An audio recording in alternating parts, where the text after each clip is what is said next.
So you need to declutter, but it just isn't working for you. I get it. You've tried to declutter in the past, but it just didn't turn out the way that you wanted. Or maybe you just don't even know where to start. You're overwhelmed looking at the space that you want to declutter, and you're asking yourself, where do I jump in and get started? I'm a professional organizer, and in working with clients, I have found an approach that makes it so much easier for them and much more successful. And I'm going to share that with you today. Hi, I'm Susan from Organize 31. I'm a professional organizer, mother of 3, and I've moved into more than 25 homes all around the world. And so I understand that life is chaotic enough, and that's why I believe that your organizing should be simple. If you want or need simple organizing tips, please subscribe below and give us a like so that you're sure to never miss out on our new tips so that you can make the space and time in your life for what's most important to you. As a professional organizer, I've worked with clients in decluttering. I've worked with them in decluttering small spaces or very large tasks that took multiple days to get through all the items that they have and make those decluttering decisions.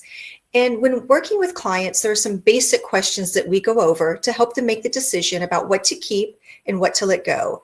And some of the questions are, do you use this item? Do you love this item? If you have a lot of a particular type of item, how many of them do you realistically need for your life and your space? When was the last time you used the item? A question that's really important to focus on is, do you have the space to keep it? The space we have in each of our homes is a limiting factor, and it helps guide us in making the decisions of what to keep in that space and how many items to keep in the space. For some people in decluttering, answering these questions helps them make the decisions about what to keep and what to let go. But I have found that there's a mindset flip that really helps clients that are having difficulty making a decision. So if you're standing there looking at an item and deciding whether you want to keep it or let it go, using this mindset switch can really help you make the decision more easily and make the decision clearer for you. What it is rather than thinking about, do I want to keep or let this item go, is think about who in my community can benefit from this item if I donate it. And I call that decluttering to donate, because when you declutter, you're focusing on who can you help, an organization or an individual in your community, with your donation. Usually in decluttering, people are making the decision, do I keep it? Do I let it go? If they decide to let it go, then they may donate it. But if you start with, what do I have that I could donate and help support my community? Suddenly you look at items and you think, what do I have in this group of items that can help my community? I have this, oh, this I want to keep. Oh, but this one I can donate to help my community. So it makes that decluttering decision just much clearer, much easier. It even can help you feel enthusiastic about decluttering because you're almost on a treasure hunt looking for items that you can share with your community and will benefit your community. There are 2 ways to approach looking at decluttering to donate. And one is to think about a charity that you want to help. Maybe it's a charity or an organization in your community that you're already involved with. Maybe it's one that aligns with your personal values and passions. And you can go to that organization's website and look at the items that they accept for donation. Often they'll have a list that includes items that are most needed at this point in time. You can also contact them directly and say, I'm going to be going through my home. I want to look for items that will most support you. What are things that you need? What are things that I can donate that will really help you? And so that's helping and focusing on an organization. Another way to think about decluttering to donate is to think about people in your community that could be helped, to create an avatar. So you're going to think of, maybe there's a family in your community, and think about, what does that family look like? What are the ages of the children? What types of needs do families in your community have?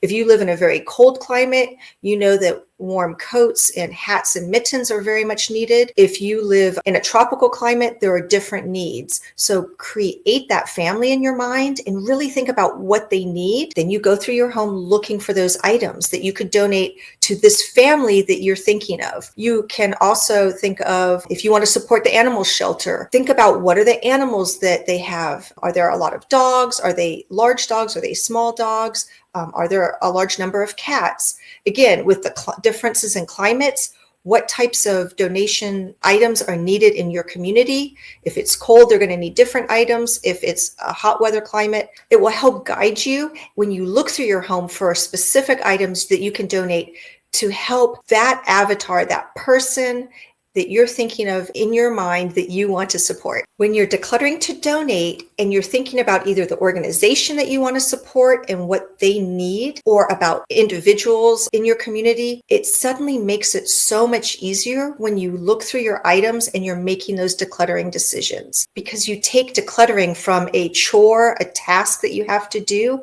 that's difficult. Let's be honest, it's physically difficult. Often it's emotionally difficult. To suddenly, it's more like a treasure hunt.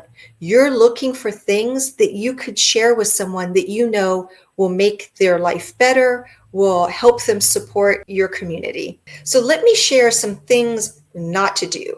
Because if we're going to declutter with the purpose of benefiting an organization or individuals, then we really want our donations to benefit, not to be a hindrance or a burden to the charitable organization. What sometimes people do in their donation is they're just transferring their clutter to someone else. They're just dumping the items they don't want on a charitable organization. And if the organization doesn't accept that type of item, or if they're unable to use it, then you've now created a burden for them. They have to spend resources to dispose of that item. They have to spend the time to sort it and then separate it.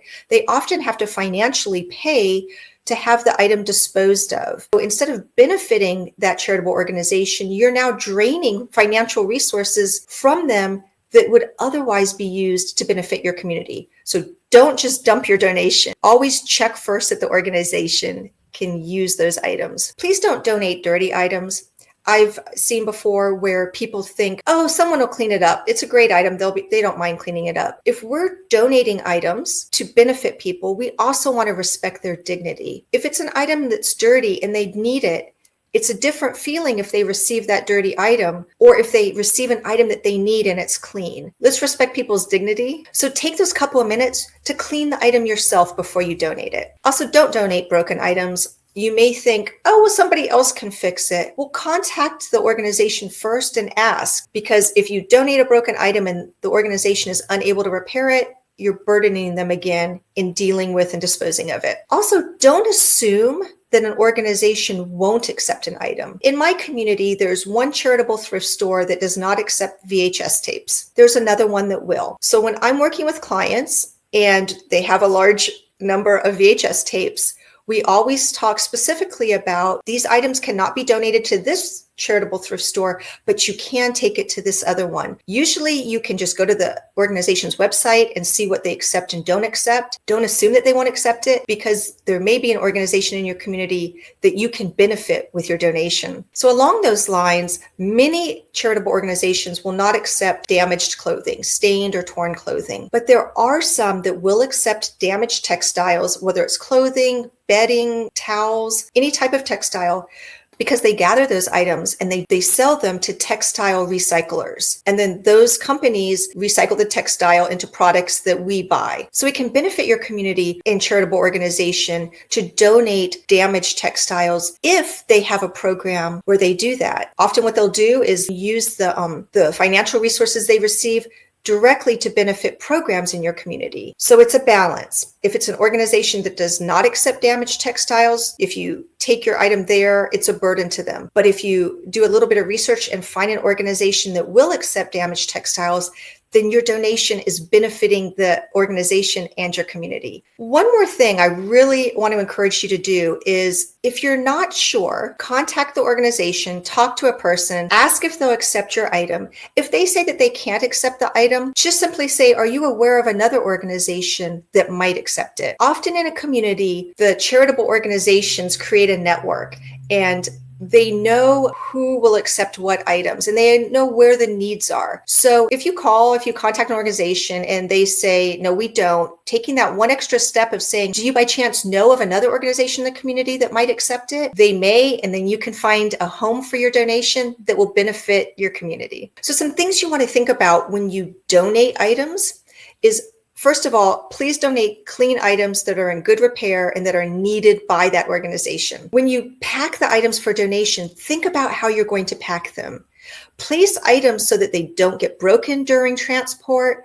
Place items so that the bottoms of dirty shoes or boots don't damage other items. Think about how you place them. You want the items that you donate to be able to actually be used by the organization and by people in your community. Pack items that go together so that the person sorting them at the organization will know. Take a moment, tie shoelaces together. If there are straps, connect the two straps together. It makes it easier for the organization sorting the items, and it saves them time, and it makes your items more able to be used in your community. Another thing to think about in packaging is if you have an outfit that goes together, like particularly like a child's clothing outfit, and there are pants and maybe a t-shirt and maybe a sweater. If you put those all in a bag to donate, often what happens when they're sorting is they'll dump the bag out on a table and there'll be multiple people sorting, and one person will grab the pants and put it in the children's pants section, and one person will grab the shirt, put it in the children's shirt section. But it may be more valuable to the organization if they knew that all these pieces belong together. So just take a minute and safety pin it together, or just put them all inside each other. If you have some twine, you can tie them together in a little package, but group the items together so that the people sorting know, oh, these 3 items are an outfit together. The same idea of packaging goes for small items for a toy. If there's a toy that has multiple items that go together in a set or that belong together, package them together. Put them in a Ziploc bag,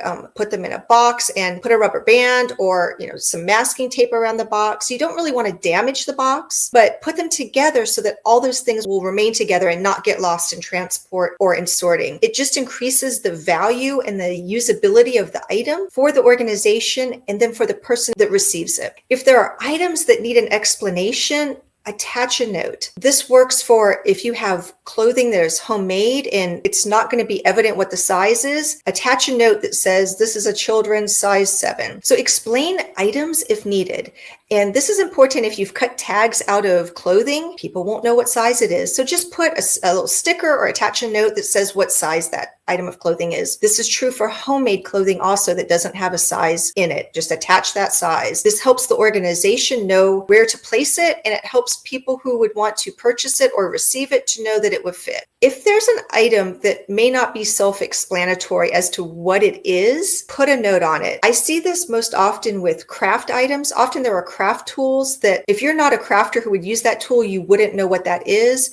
And the person sorting items at the charitable organization may think it's a piece, like a broken piece of an item, and throw it out. So just put it in a bag or attach a note that says what it is. This also applies to some tech items. People may not know immediately what that item is. It can apply to tools. Sometimes it applies to very specialized cleaning tools that you may have.